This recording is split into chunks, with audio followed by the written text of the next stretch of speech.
Red టీవీలో మీ వ్యాపార ప్రకటనల కోసం ఈ నంబర్ ని సంప్రదించండి 6281747728. కామన్ మ్యాన్ ఉన్నారు, ఆయనతో మాట్లాడదాం. Hi sir. హాయ్ అండి. ఇప్పుడు మనం ఏపీ రాజకీయాలను తీసుకుంటే, ఎందుకంటే ఇప్పుడు ఎలక్షన్స్ జరగబోతున్నాయి, పార్లమెంటు మనకు కూడా తెలంగాణలో కూడా జరుగుతున్నాయి అనుకోండి, కానీ అక్కడ శాసనసభకు సంబంధించి ఎన్నికలు జరగబోతున్నాయి. అయితే ఇప్పుడు మనం అక్కడ ఎన్డీఏ కూటమి ఆల్రెడీ ఏర్పాటైపోయింది. అండ్ ఇప్పుడు ఒక జగన్ ఒకవైపు, ఇంకోవైపు షర్మిల. ఇప్పుడు మీరిప్పుడు అక్కడి రాజకీయాల గురించి మీరేం చెప్పబోతున్నారు? ఇప్పుడు మనము లోకేష్ గారు అన్నారు ఒక మాట, శవ రాజకీయాలు చేస్తున్నారు అని చెప్పి. ఎందుకంటే గీతాంజలి ఆమె చాలా ట్రోల్ అయ్యి ట్రైన్ కింద యాక్సిడెంటల్గా చనిపోయిందా లేకపోతే అది మర్డరా అని చెప్పి ఇంకా తేలలేదు. కాబట్టి మీరేమంటారు? ఒకటి, ఆంధ్రప్రదేశ్ రాష్ట్ర రాజకీయాల గురించి మాట్లాడుకుంటే విభజిత ఆంధ్రప్రదేశ్ తర్వాత అంతే 2014లో రాష్ట్ర విభజన జరిగింది. ఆ తర్వాత 2014 నుంచి 19 వరకు కూడా బాగుంది. 19 తర్వాత రాజకీయాలు మొత్తం మారిపోయాయి. ఏ విధంగా అంటే, ఒకప్పుడు రాజకీయాల్లో నువ్వు చేసిన అభివృద్ధి, మేము చేయాల్సిన పనులు, వీటిపైన చర్చలు జరిగేటివి. విమర్శలు కూడా ఏంటంటే గౌరవప్రదంగా ఉండేటివి, హుందాతనంగా ఉండేటివి. ప్రజలు కూడా వీటిని హుందాగా స్వీకరించేవాళ్ళు. ఇప్పుడు ఎలా ఉన్నాయంటే రాజకీయాలు 2019 తర్వాత జగన్మోహన్ రెడ్డి గారు ముఖ్యమంత్రి అయిన తర్వాత నీచాది నీచంగా ఏంటంటే, మంత్రులు అనేవాళ్ళు వాళ్ళ శాఖల గురించి మాట్లాడరు, ఎమ్మెల్యేలు అనేవాళ్ళు వాళ్ళ నియోజకవర్గాల గురించి మాట్లాడరు. వీళ్ళు ఏం మాట్లాడతారంటే బూతులు మాట్లాడతారు. ఏం బూతులు? ఆ ఇంట్లో అమ్మని చెల్లిని ఈ విధంగా బూతులు తిట్టడము, అదేవిధంగా ఎవరన్నా ప్రశ్నిస్తే వాళ్ళపైన దాడులు చేయడము. ప్రజాస్వామ్యంలో ఎవరైనా ప్రశ్నించవచ్చు. ఏంటంటే తప్పు చేసిన వాళ్ళని అదే సామాన్యులు ఓటేసిన ప్రజలు అధికారులను ప్రశ్నించవచ్చు. ఆ విధంగా ప్రశ్నిస్తే ఈరోజు దాడులు జరుగుతూ ఉన్నాయి. శాసనసభలో ప్రతిపక్ష ఎమ్మెల్యేలు అధికార పక్షాన్ని నిలదీస్తూ ఉంటే వాళ్ళ ఇంట్లో కుటుంబ సభ్యుల గురించి బాడీ షేమింగ్, నువ్వు లావుగా ఉన్నావు, నువ్వు ఇట్ట మాట్లాడతావు, నువ్వు ఈ విధంగా ఉన్నావు, మీ భార్యది, మీ చెల్లిది, ఈ విధంగా ఇలాంటి మాటలు మాట్లాడుతున్నావు. ఇదన్నీ రాజకీయాల్లో హుందాగా తీసుకునే పదాలు కాదు. ఇవేంటంటే ఎంత దిగజారిపోయి ఉన్నాయంటే అంత దిగజారిపోయి ఉన్నాయి రాజకీయాలు. మంత్రులు ఏమన్నా వాళ్ళ శాఖల గురించి మాట్లాడతారంటే మాట్లాడరు, బూతులు మాట్లాడుతూ ఉన్నారు. ఇవన్నీ ఇక్కడ ఏర్పడ్డాయంటే కారణం ఇప్పుడుండే ప్రస్తుత ప్రభుత్వం. ఎందుకంటే ఇది ఒక సామాన్య ప్రజలు ఏం కోరుకుంటారు? అధికారం ఇచ్చింది ఎందుకు? నాయకులకి అభివృద్ధి చేస్తారు, మేలు చేస్తారు, ప్రజలకి వాళ్ళు చేసిన మేలు వల్ల మా జీవన విధానాలు పెంపొందుతాయని ప్రజలు ఆలోచిస్తారు. కానీ ఇక్కడ ఎక్కడన్నా చేశారా? ఒకప్పుడు జగన్మోహన్ రెడ్డి గారు అధికారంలోకి రాకముందు చంద్రబాబు నాయుడు గారు ఒక మంచి పరిపాలన అందిస్తూ ఉన్నా కానీ ఆ రోజు కొన్ని వ్యాఖ్యలు చేశారు. ఏమన్నారంటే, ఆ రోజు చంద్రబాబు నాయుడు గారు డిఎస్సి పెట్టి, అదేవిధంగా పెన్షన్లు, అదేవిధంగా ప్రభుత్వ ఉద్యోగాలు, ప్రైవేట్ ఉద్యోగాలు, అదేవిధంగా రాజధాని, పోలవరం అన్నీ సక్రమంగా చేస్తూ ఉంటే ఆ రోజు ఏం చేశారో తెలుసా? జగన్మోహన్ రెడ్డి, నేను చంద్రబాబు నాయుడు కంటే బాగా చేస్తా, నేను యువకుడిని, ఈ విధంగా అన్నాడు. అప్పుడు రాష్ట్రంలో యువత కూడా ఏం ఆలోచిస్తారు? జగన్మోహన్ రెడ్డి యంగ్ ఏజ్, చంద్రబాబు నాయుడు గారి కంటే ఏదో కొత్త ఆలోచనలు ఏమైనా ఉంటాయేమో, చేస్తాడేమో అని అధికారం ఇచ్చారు. ఇచ్చిన తర్వాత ఆయన ఏం చేశాడు? ఆయన చెప్పిన మెగా డిఎస్సి ఇవ్వలేదు. మెగా డిఎస్సి అంటే మంత్రుల చేత బూతులు తిట్టిస్తాడు. అదేవిధంగా జాబ్ క్యాలెండర్ ఎక్కడంటే వాళ్ళ పార్టీ వాళ్ళు జేటాక్స్ అడుగుతారు. ఈ విధంగా అయిపోయింది పరిస్థితి. ఏంటంటే నువ్వు ఇచ్చిన హామీలు ఏంట్రా అని అడిగితే దాంట్లో రివర్స్లో చేస్తూ ఉన్నారు వీళ్ళు. పోలవరం పూర్తి చేస్తావా అని అడిగితే ఇరిగేషన్ మినిస్టర్ని, నేనేమన్నా ఇది జాతకున్నా చెప్పేదానికి ఎప్పుడు పూర్తవుతుందో, లేకపోతే నేను ఇదేదన్నా, ఈ విధంగా మాట్లాడుతూ ఉన్నారు. ఇంత దిగజారిపోయి ఇలాంటి వ్యక్తులు మనకు రాజకీయాల్లో అవసరం లేదు. ఎందుకంటే ప్రజలందరూ కూడా అధికారాన్ని అభివృద్ధి చేస్తారు, సంక్షేమం అందిస్తారని ఇస్తే వీళ్ళు ఈ విధంగా బూతులు మాట్లాడుతూ దాడులు చేస్తూ ఉన్నారంటే ఇలాంటి వ్యక్తులు రాజకీయాల్లో ఉంటే రాజకీయాలకే కాదు సమాజమే పొల్యూట్ అయిపోతుంది. మొన్న చూసాం రీసెంట్గా ఏపీపీఎస్సీ స్కాము. ఏంటంటే వ్యక్తులకు రావడం కోసం 3 సార్లు మూల్యాంకనం చేసి నిజాయితీ పరులైన వ్యక్తుల్ని క్వాలిఫై కాకుండా చేసి వాళ్ళకి రానికుండా చేసి వాళ్ళ వ్యక్తులను మాత్రమే పెట్టుకున్నారు. ఇలాంటివి జరుగుతూ ఉంటే సమాజం మొత్తం పొల్యూట్ అయిపోతుంది. ఇలా పొల్యూట్ అవ్వడం వల్ల ఎంతమంది జీవితాలు నాశనం అయిపోతాయి? ఒక్కసారి ఆలోచించాలి రాష్ట్ర ప్రజలు. ఏంటంటే ఈరోజు జగన్మోహన్ రెడ్డి అయినా చంద్రబాబు నాయుడు అయినా మనకు మేలు చేస్తేనే, మేలు చేయకపోతే ఎవరినైనా పక్కన పెట్టచ్చు. ఎందుకంటే మనకు ఓటు అనే వజ్రాయుధం ఉంది. ఆ వజ్రాయుధంతో మనం ఎవరినైనా పక్కన పెట్టచ్చు. ఈరోజు చంద్రబాబు నాయుడు గారు ఎంతో అభివృద్ధి చేశారు. జగన్మోహన్ రెడ్డి రాక్షసత్వంతో విధ్వంసం చేశాడు. ఇక్కడ మనల్ని అభివృద్ధి చేసే నాయకుడిని మనం ఎన్నుకోవాలి, విధ్వంసం చేసే నాయకుడిని కాదు. జగన్మోహన్ రెడ్డి గారు ప్రజావేదిక కోల్చకుండా, అదేవిధంగా పోలవరం కంప్లీట్ చేసి, అమరావతి కంటిన్యూ చేసి, అదేవిధంగా జాబ్ క్యాలెండర్ ఇచ్చి, మెగా డిఎస్సి, ఇవన్నీ జగన్మోహన్ రెడ్డి గారు చేసునుంటే ఖచ్చితంగా ప్రజలు గెలిపించుని ఉంటారు. ఇవేవి చేయలేదు కనుక ఇప్పుడు ప్రజలు ఓడిద్దానికి సిద్ధంగా ఉన్నారు. అవేవి చేయకుండా వల్గార్ ఓట్స్, బూతులు మాట్లాడడం, వ్యక్తిగత దాడులు, బాడీ షేమింగ్లు, ట్రోలింగ్లు ఇవి చేపించడం వల్ల జగన్మోహన్ రెడ్డి గారిని ప్రజలు ఓడించాలనుకుంటూ ఉన్నారు. అండ్ ఇప్పుడు జగన్మోహన్ రెడ్డి ఒక మాట అన్నారు రీసెంట్గా ఒక సభలో, ఫైనల్ సిద్ధం సభ, అందులో అన్నారు ఖచ్చితంగా మనం గెలవబోతున్నాం, గెలిచిన తర్వాత వైజాగ్ని అంటే విశాఖపట్నంని రాజధాని చేసి నేను అక్కడ ప్రమాణ స్వీకారం చేస్తా అని అన్నారు. దానికి మీరేమంటారు? ఒకటి, నువ్వు ఇదే జగన్మోహన్ రెడ్డి ఒకప్పుడు రాజధాని ఏమని చెప్పాడు తెలుసా అండి? మీకు బహుశా ఆంధ్రప్రదేశ్ రాష్ట్ర ప్రజలు గమనించాలి. 2014 నుంచి 19 వరకు ఆ రోజు చంద్రబాబు నాయుడు గారు ప్రమాణ స్వీకారం చేసిన తర్వాత ఉమ్మడి రాజధానికి హైదరాబాద్ ఉంది. ఆయన అక్కడికి వచ్చినప్పుడు కమిటీలు వేసి ఈ విధంగా ఎక్కడ పెడదామంటే విజయవాడ గుంటూరు జిల్లా మధ్యలో అయితే బాగుంటుందని చెప్తే ఆ రోజు అక్కడ రాజధాని అని చెప్తే ఆ రోజు శాసనసభలో అడిగారు.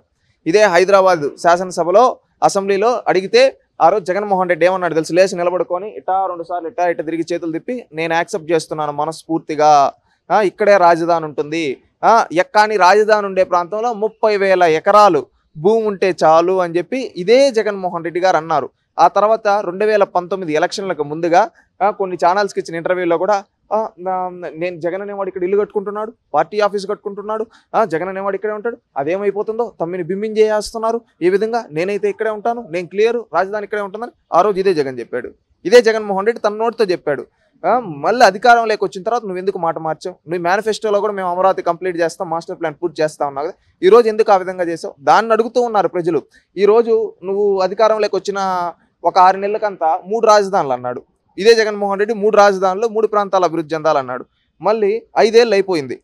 అది చెప్పి 5 ఏళ్ళు అవుతూ ఉంటే ఇప్పుడు రేపు మళ్ళీ ఎలక్షన్లు వస్తూ ఉంటే నేను వైజాగ్ అంటా ఉన్నాడు.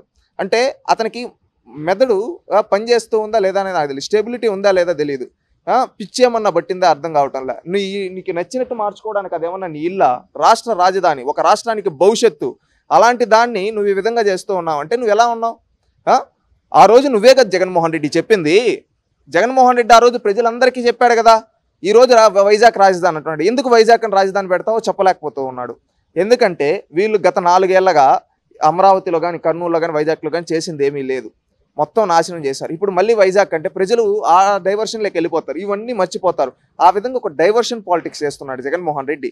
మీరు గ్రహించండి, ఇదే జగన్మోహన్ రెడ్డి వైజాగ్కి క్యాపిటల్ చేసేట్టుగా ఉంటే వైజాగ్ రావాల్సిన Adani data centre, Lulu mall, Franklin Templeton ఇవన్నీ ఎందుకు తరింగొట్టాడు? అదేవిధంగా మిలీనియం టవర్స్లో ఐటీ కంపెనీలు ఎందుకు తరింగొట్టాడు? అదేవిధంగా ఒకప్పుడు ఆర్థిక రాజధానిగా ప్రశాంతమైన ప్రాంతంగా ఉన్న వైజాగ్ని ఈ రోజు గంజాయి క్యాపిటల్గా చేసి అక్కడ రౌడీ ముఖాలతో రౌడీజం ఎందుకు చేయిస్తున్నాడు?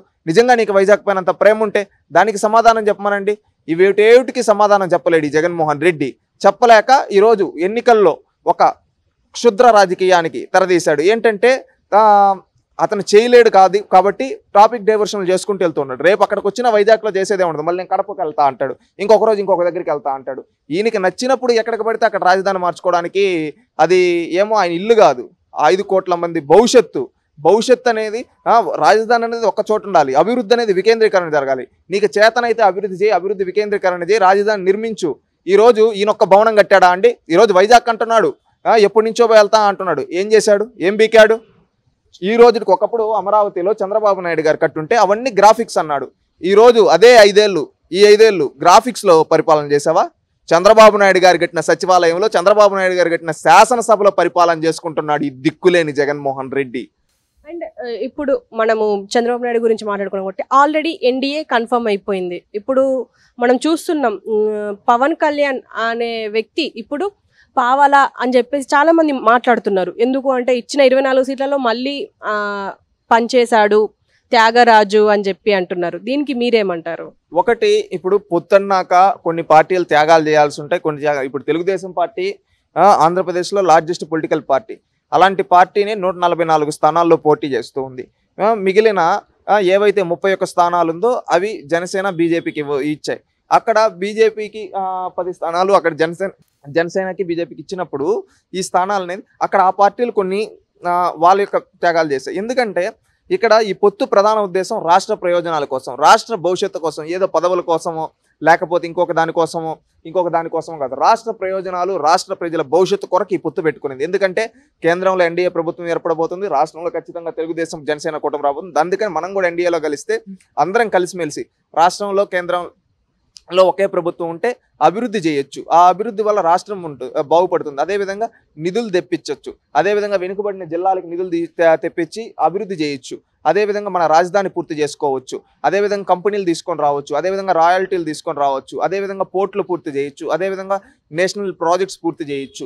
ఇవన్నీ పూర్తి చేస్తూ అదేవిధంగా కేంద్రం నుంచి సత్సంబంధాలతో మంచి నిధులు తెప్పించుకొని మనం అభివృద్ధి చేయొచ్చు.